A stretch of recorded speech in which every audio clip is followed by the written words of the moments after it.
하나님 말씀 요한계시록 2장 1절에서 7절까지, 요한계시록 2장 1절에서 7절까지 되겠습니다. 다 같이 읽을게요. 에베소 교회의 사자에게 편지하라. 오른손에 있는 7뼈를 붙잡고 7 금촛대 사이를 거니시는 이가 이르시되, 내가 내 행위와 수고와 내 인내를 알고 또 악한 자들을 용납하지 아니한 것과 자칭 사도라 하되 아닌 자들을 시험하여 그의 거짓된 것을 내게 드러낸 것과 또 내가 참고 내 이름을 위하여 견디고 게으르지 아니한 것을 아노라. 그러나 너를 책망할 것이 있나니 너의 처음 사랑을 버렸느니라. 그러므로 어디서 떨어졌는지를 생각하고 회개하여 처음 행위를 가져라. 만일 그리하지 아니하고 회개하지 아니하면 내가 내게 가서 내 촛대를 그 자리에서 옮기리라. 오직 내게 이것이 있으니 네가 니골라당의 행위를 미워하는도다. 나도 이것을 미워하노라. 귀 있는 자는 성령이 교회들에게 하시는 말씀을 들을지어다. 이기는 그에게는 내가 하나님의 낙원에 있는 생명나무의 열매를 주어 먹게 하리라. 아멘.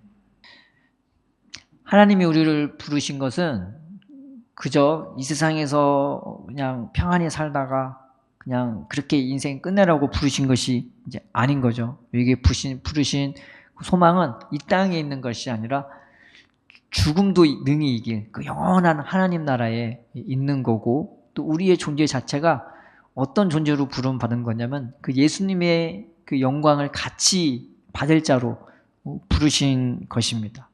그러니 세상 사람의 목적이 완전히 다른 거죠. 세상 사람은 세상에서 성공해야 되고 또 평안해야 되고 최소한 어느 정도 먹고 마시고 문화생활 하는 게 그 보통의 꿈이잖아요. 걱정 없이, 근심 없이 그냥 있는 삶 살아내는 것.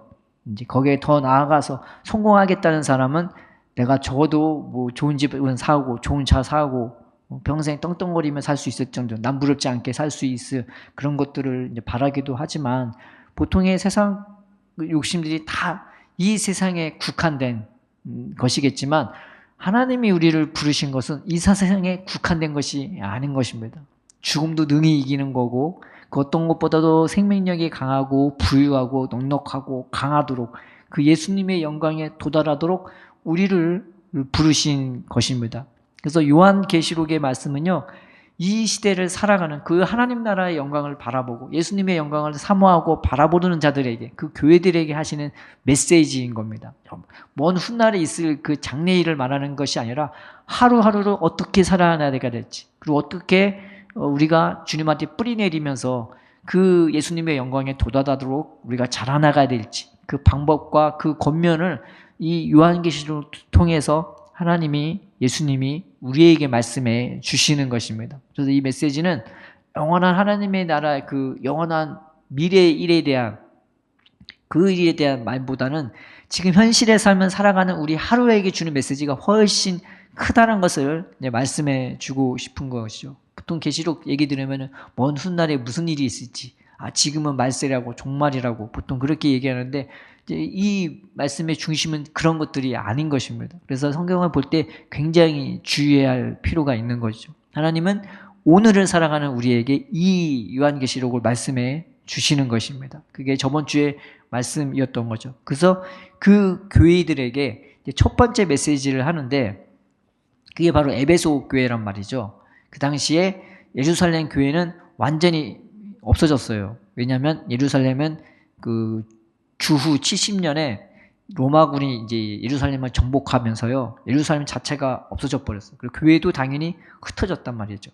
근데 교회는 이미 그 선지자들을 통해서 이제 전쟁이 날 것을 미리 알려줬고요. 그래서 교인들은 먼저 다 피난 갔다고 합니다. 그 당시. 근데 유대인들은, 예수님을 모르는 유대인들은 끝까지 싸우다가 결국 완전히 뿔뿔이 흩어지게 돼버렸어요. 그래서 이 로마 장군이 얼마나 이 예루살렘을 정복하기가 힘들었는지 3년을 그렇게 걸려서 결국 정복했는데, 너무나 화가 많이 나갖고 이 예루살렘의 그 벽돌을 그냥 다 무너뜨렸다고 합니다. 그 정도로 막 너무나 분기가 나게 이스라엘이 발악을 했다고 하니까 얼마나 그 정복하는 사람 입장에서 화가 났겠어요. 얼마 되지도 않은 땅덩어리, 얼마 되지도 않은 인구를 가지고 그렇게 로마군이 그 힘을 쏟게 만들었으니 화가 났단 말이죠. 그런데 그렇게 되면서 교회는 예루살렘 교회는 사라지고 이제 그 사도 바울이 증거했던 여러 곳의 교회가 편만하게 이제 증거됐는데 그 중에 하나가 이제 에베소, 오늘 말씀에 7교회, 아시아의 7교회가 되는 거죠. 그 중심축이 바뀌었어요. 여기에서 여기로 바뀐 것입니다. 그래서 이 시대를 살아가는 사람들에게 이때가 어느 시대였냐면은 이제 황제 숭배를 강요하던 시대였던 말이죠. 그래서 그 전에는 예수 믿는 것 같고 뭐라고 안 했는데 이 시대는 예수 믿는 사람들을 그 예수 믿는 것 자체로 죄가 되게 만드는 그런 시대였단 말이죠. 모든 교회에 그런 핍박을 가할 수는 없었어요. 왜냐하면 그렇게 되면 어떻게 되겠어요? 들고 일어나는 사람이 있으니까 로마인들도 함부로 그렇게 하지는 않죠. 근데 본보기로 이게 몇 교회는 건드릴 수 있단 말이죠. 겁을 주고 겁박하고 막 그렇게 하려고. 그래서 이 메시지 중에 7교회의 몇 교회는 환란이 있고 고난이 있고 시험이 있는 장면이 나오는 겁니다. 그 시대상이 그러해요. 근데 오늘 첫 번째 교회는 이제 에베소 교회인 거죠. 그래서 이 아시아의 여기 요한계시록에 나오는 7교회는요. 그 시대에 많은 교회가 있지만 그 중에서 아시아에 있는 7교회가 되는 거죠. 교회의 중심축이 예루살렘에서 이 아시아에 있는 7교회로 되는 겁니다. 근데 에베소서는 이 에베소 지역은요. 사도 바울이 그 사도행전에 기록된 맨 마지막 선교 지역이 이 에베소였었단 말이죠. 그런데 이 에베소가 어떤 지역이냐면 동서양이 만나는 그 지점이에요. 그 상업적으로 엄청나게 큰 항구 도시가 되는 것입니다. 그래서 상업적으로 굉장히 많이 발전했고요. 동서양이 다 만나니까 이 문화적으로 문명적으로 얼마나 화려했겠어요. 세상에 삐깔나는 여러 가지 것들이 다 있는 정말로 모든 문명이 다 있는 그런 곳이니까 그 당시에 뭐 남부럽지 않을 큰 도시였단 말이죠. 그런데 사도 바울은 그런 도시를 중심적으로 이렇게 선교를 했어요. 하나님의 사랑이 불붙으니까 그런 도시에 가서 그 복음을 증거하는 것이 그저 하나님의 복음을 증거하는 그것만 되는 것이 아니라 거기에는 수없이 많은 편견, 우상들과 싸우는 전쟁터가 되기도 하는 거죠. 그래서 가면 갈수록 그 전쟁터가 더 커져가는 거예요. 사도 바울의 선교 지역을 보면은 초반에 이제 깊은 곳으로 들어갔다가 점점 항구 쪽으로 이렇게 바뀌는 거죠. 그 당시에는 항구 도시가 더 많이 발전한 도시고 더 많이 음란한 도시가 되고 여러 가지 신전도 있는 그런 곳이 되는 것입니다. 그래서 그리스 아테네까지 도달하게 되는데 거기서 얼마나 화려한 신전이 많이 있었겠습니까? 근데 거기보다 더 큰 신전이 에베소서에 있는 거예요.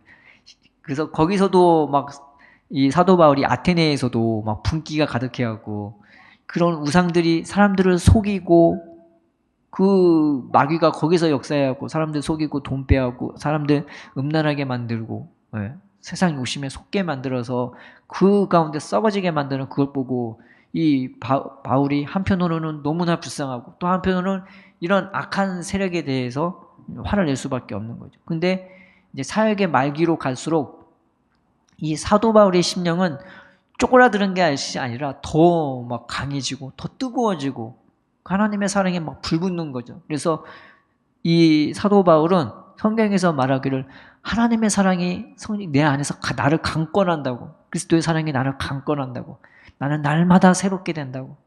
세월이 지나가면 지나갈수록 그 사랑의 불이 쪼그라드는 것이 아니라 더 뜨거워지는 거예요. 그래서 사도 바울의 선교 사역은 줄어드는 게 아니라 더 크고 강해졌던 거예요. 그래서 그 가장 막판에 어느 지역에 들어가냐면 바로 본문의 에베소 교회, 에베소 지역에 들어가게 되는 것입니다.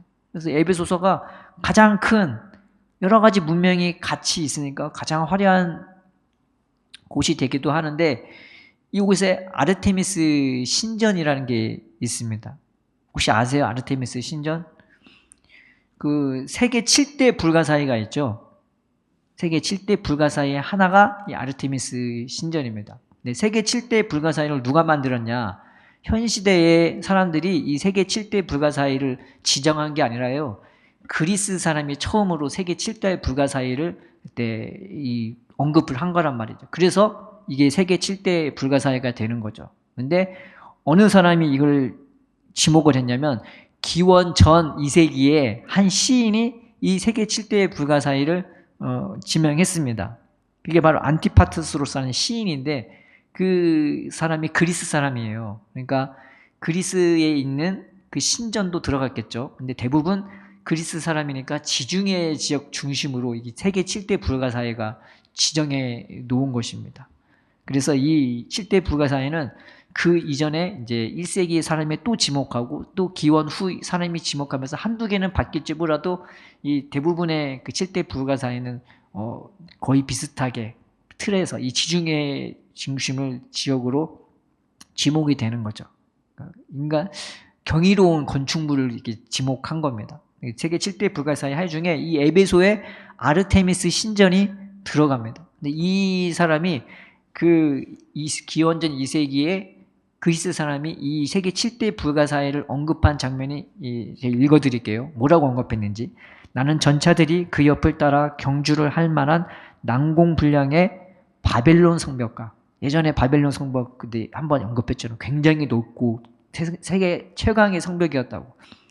바벨론 성벽과 알페우스 강변에 제우스를 목도하였다. 여기서 제우스는 제우스 신전을 말하는 거고, 그 다음에 공중 정원과 태양의 거상과 장대한 인공산이라 할 만한 높다란 피라미드와 그리고 거대한 마우솔로스의 묘를 보았다.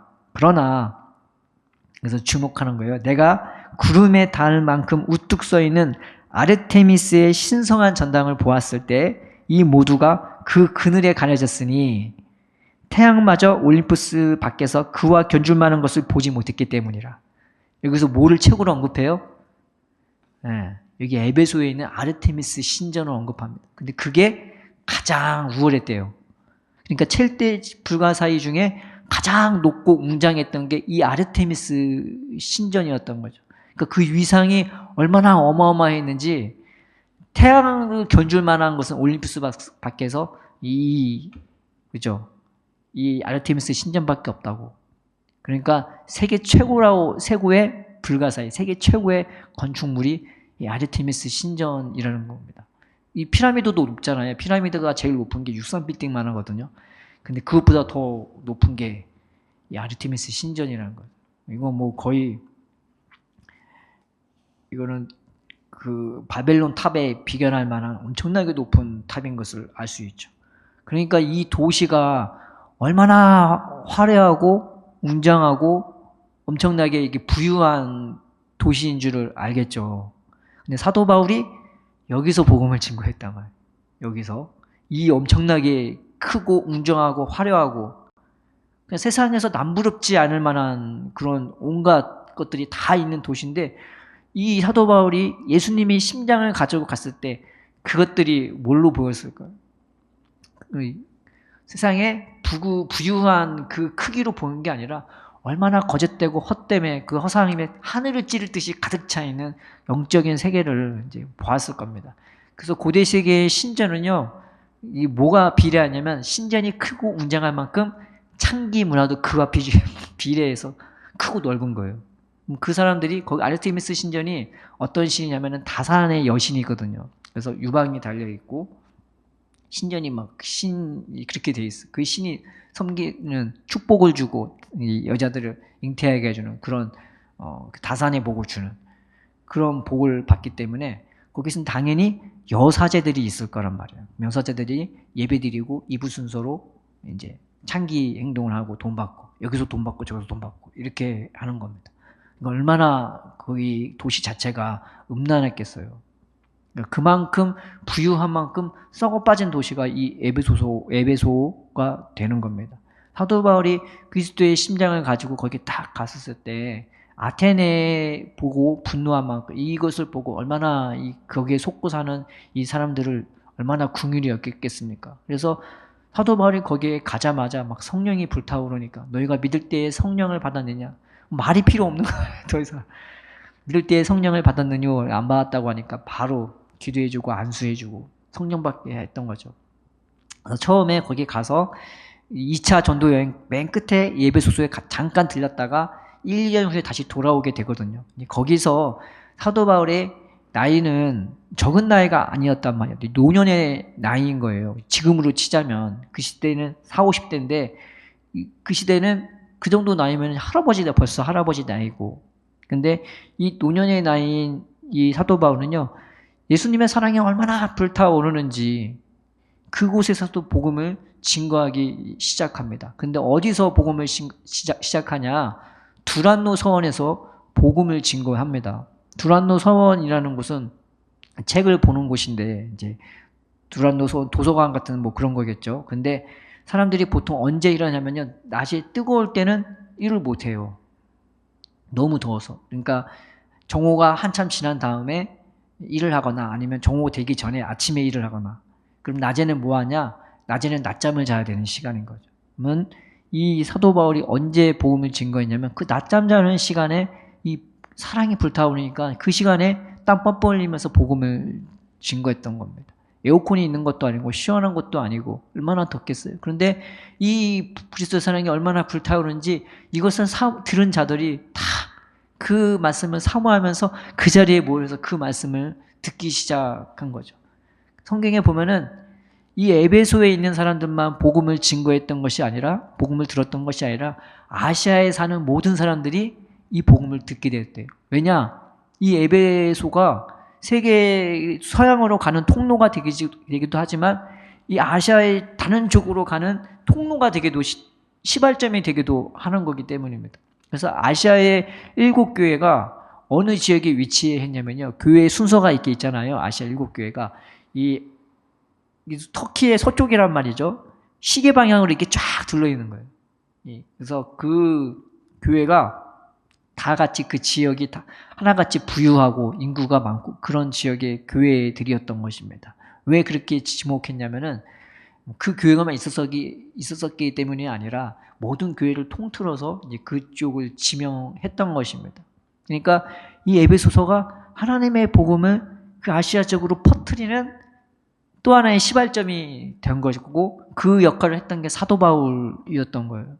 그 엄청난 아르테미스 신전을 앞두고 거기에서 막 사랑에 불타올려서 자기를 온전히 헌신했던 사도 바울이었습니다. 근데 사도 바울이 그 복음을 증거할 때 복음만 증거했냐?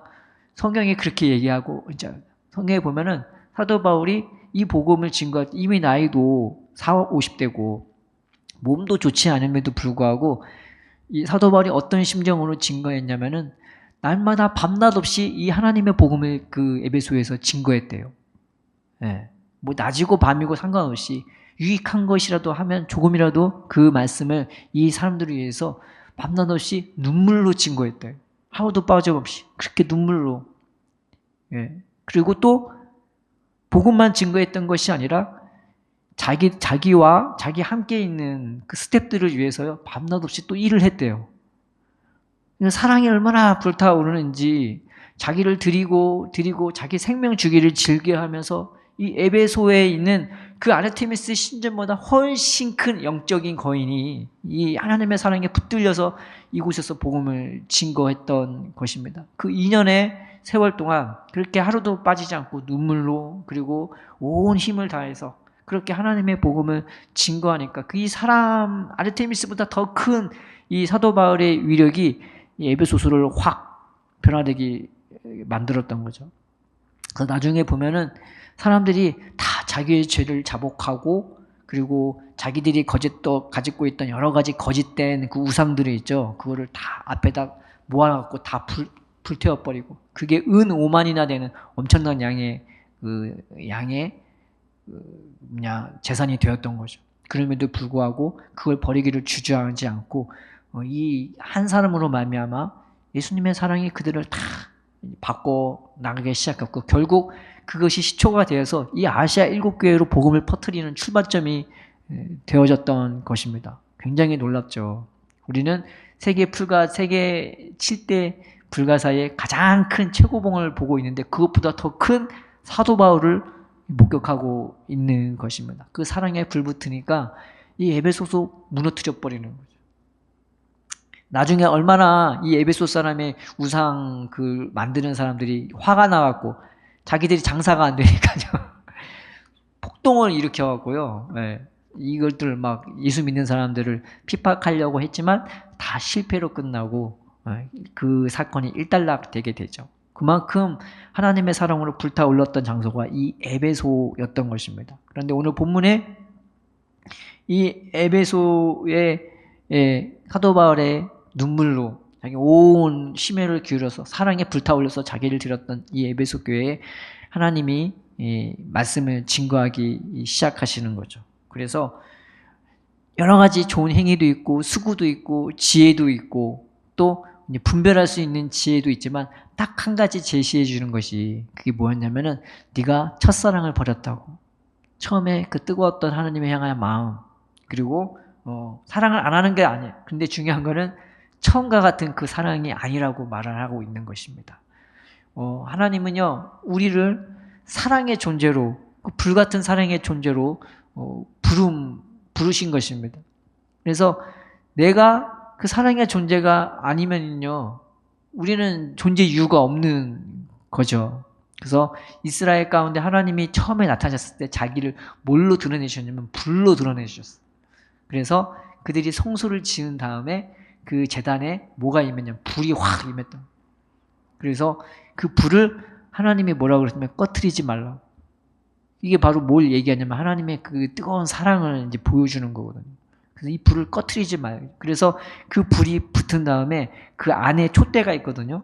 7 촛대가 있는데 그 불을 어느 불로 키냐면 이 불로 키는 거고 그 안에 분향단도 이 불로 키는 거예요. 딴 불로 키면 안 되고 그 사랑의 불이 우리 내면의 불도 밝힌다는 것을 보여주는 것이거든요.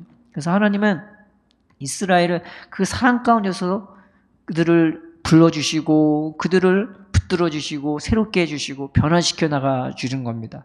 이스라엘이 애굽에 있었을 때에 하나님이 모세를 그들을 구원하기 위해서 모세를 떨기나무 가운데 이제 부르셨거든요. 떨기나무는 큰 나무도 아니에요. 그냥 바닥에서 기어다니는 자풀과 같은 그런 나무인데 이게 무슨 큰 줄기가 있는 것도 아니고 그냥 풀조가리 무성하게 난 것처럼 이게 바닥에서 기어다니는 건데 거기에 불이 붙었단 말이죠. 근데 이 불이 꺼지지가 않는 거예요. 근데 이 수풀이요, 이 풀이 이 모양도 없고 줄기도 없고 바닥에서 기어다니는 풀이란 말이에요. 이 풀이 누구를 드러내냐면 이스라엘 백성을 드러내는 거예요. 그렇게 바닥에서 기어다니는 절절매는 그런 인생들이 이스라엘이는데 하나님은 세상에서 삐깔나게 잘 나가는 그런 사람들이 불이 붙는 게 아니라 바로 그 연약한 자들에게 불이 붙어서 이 모세를 그 가운데서 불러 모아 주셨던 것이죠. 하나님의 불이 얼마나 우리를 사랑하고 아끼시는지 내 인생이 비록 보잘것없는 땅에 기는 인생이라 할지라도 하나님의 불은 거기에 붙었던 것이죠. 나중에 이 떨기나무가 어떻게 되냐 조각목이 되는 거예요. 나중에 보면은 성전 지을 때 성소를 지을 때 뭘로 보통 이 가구들을 만드냐면 조각목으로 만든 거죠. 이게 강목을 갖다가 조각목이라 하는 것이 아니라 아카시아 나무를 우리나라 번역으로 조각목이라고 표현했어요. 그래서 좀 번역은 좀 그렇게 안 했으면 좋겠는데 그런 거 보면 좀 살짝 짜증이 나요. 왜 이렇게 번역했을까?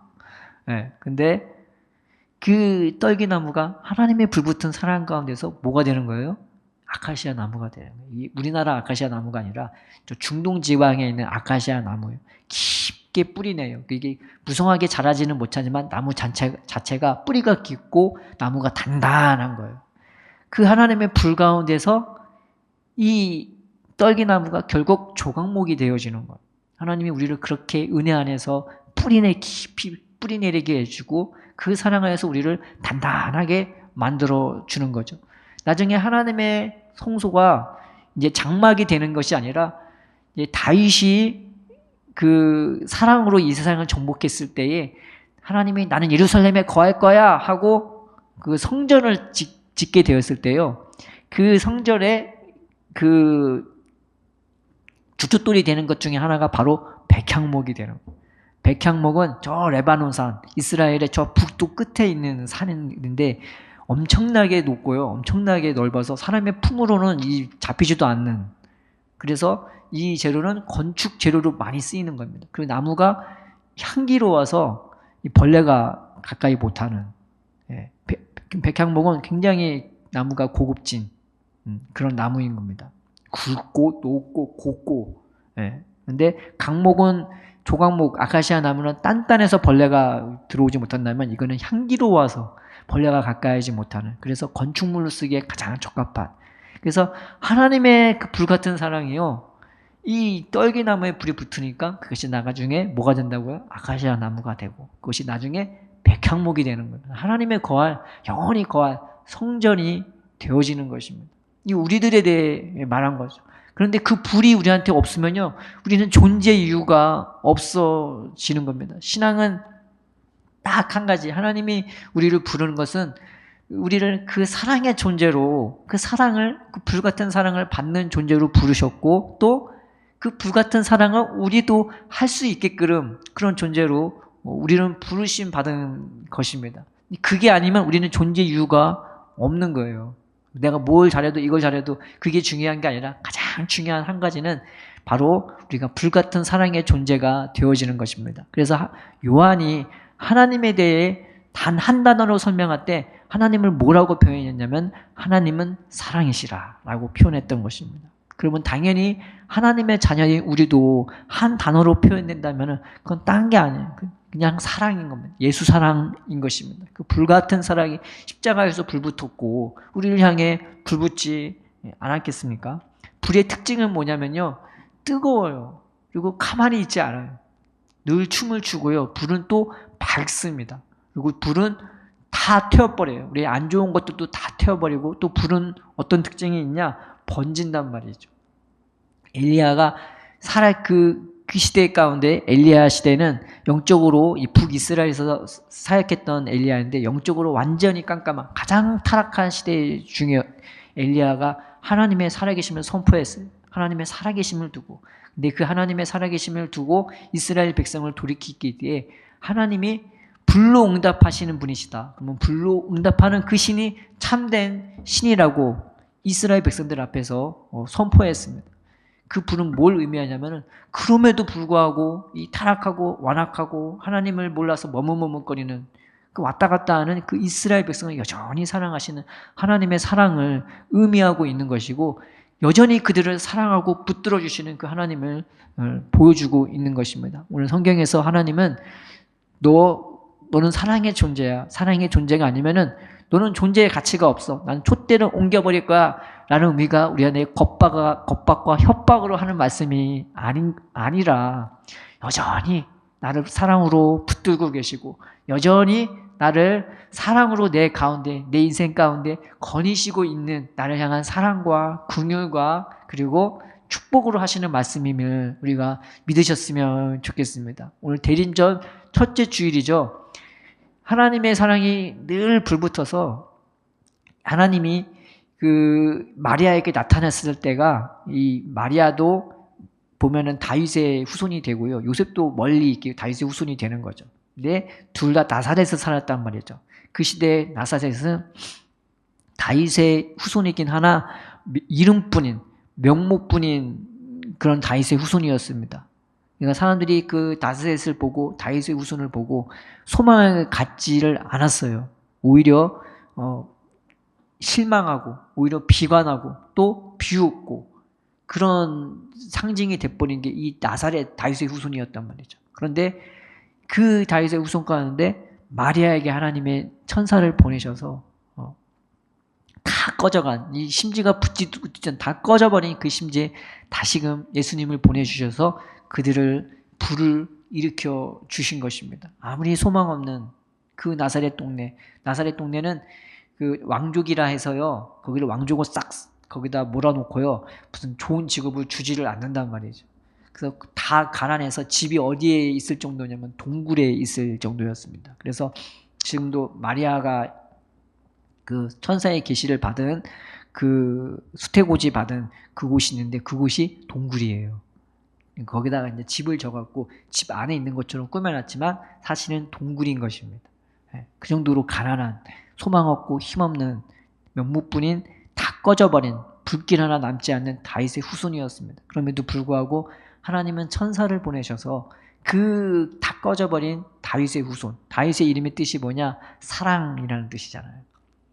근데 그곳에 예수님을 보내주신 것입니다. 그래서 이 수태고지 장면이 우리에게도 소망이 되는 것은 하나님은 다 꺼져버린 다윗의 후손이라도 능히 다시 일으켜줄 힘과 소망이 있는 것입니다. 오늘 에베소 교회는요, 하나님에 대한 열심도 있었고 지식도 있었고 다 보기에는 이제 부족함이 없는 것처럼 보였지만 하나님의 보시기에는 그 조금 하나 부족한 그게 있었단 말이죠. 근데 그게 가장 중요했던 것이라 그들을 온전케 하시기 위해 이 말씀은 사랑으로 격려로 위로로 해줬던 말씀인 것입니다. 나를 일으켜줄 것은 딴 게 아니라 나 같은 사람도 불같은 사랑으로 싸매 주시고 찾아와 주시고 붙들어 주시고 다시 불타게 만드는 그런 하나님이 있기에 우리는 가능한 것입니다. 우리는 그 불같은 사랑을 받는 존재로 부름받았고 불같은 사랑을 하는 존재로 부름받은 존재들입니다. 다른 것이 아니라 하나님 내 안에 우리가 어떻게 불이 돼요? 우리가 어떻게 사랑이 돼요? 그러나 우리가 하는 것이 아니라 하나님이 우리 안에 거하셔서 그 일을 하게끔 가능하게 만들어 주십니다. 하나님은 우리 안에 임해 주시기를 원해 주신 거죠. 그 마리아의 배에 잉태된 것처럼 우리 속에서 다시금 살아나서 우리 안에 역사하시기를 원하십니다. 이 대리년 첫날에 하나님 우리 마음에 임해달라고. 내 힘으로는 안 됩니다. 그러나 주님은 하실 수 있지 않습니까? 내 안에 그 사랑으로 내 마음을 녹여주시고 밝혀주시고 뜨겁게 해주시고 충만케 해주셔서 우리도 사도 바울은 아닐지언정 하나님 우리 인생이 가면 갈수록 더 뜨거워지고 더 새로워지고 하나님이 함께하는 그런 그 하나님과 동행하는 그릇이 되게 해달라고. 주님의 불같은 사랑을 담는 내 육체가 되게 해주시고 주님과 같이 사는 우리가 되게 해주시고 그 불같은 사랑과 동행하면서 인도받는 우리가 되게 해달라고 기도하고 소원하며 주님을 모셔드리는 저와 여러분들 되기를 주님의 이름으로 축원드립니다. 기도하겠습니다. 사랑의 하나님 아버지 감사합니다. 그 불같은 사랑에 불붙은 그 사도 바울을 통해서 아르테미스의 신전이 있는 에베소를 정복한 하나님 아버지, 그 사랑으로 에베소를 정복한 것처럼 그 사랑으로 마리아에게 나타난 것처럼 그 사랑으로 이스라엘의 애굽에 하나님 묶여있는 하나님 고난당하는 그들에게 나타난 것처럼 오늘 이 시대에 우리들에게도 나타나 주옵소서. 에베소의 그 열정적인 사람들에게 더 온전케 하기 위해 그 사랑으로 불붙여 주신 것처럼 오늘 이 시대에 우리에게도 하나님 우리에게도 임하여 주셔서 그 사랑으로 우리를 품어 주옵시고 그 사랑으로 우리 안에 잉태되어 주시옵시고 그 사랑으로 우리와 동행하며 살아가여서 우리도 불같은 사랑을 받는 존재요 불같은 사랑을 할 수 있는 하나님의 자녀가 되고 하나님 아버지 제사장이 될 수 있도록 그 나라가 될 수 있도록 우리를 축복하여 주시옵소서. 하나님께 감사와 영광과 존귀와 찬양을 올려드리며 예수님의 이름으로 기도드립니다. 아멘.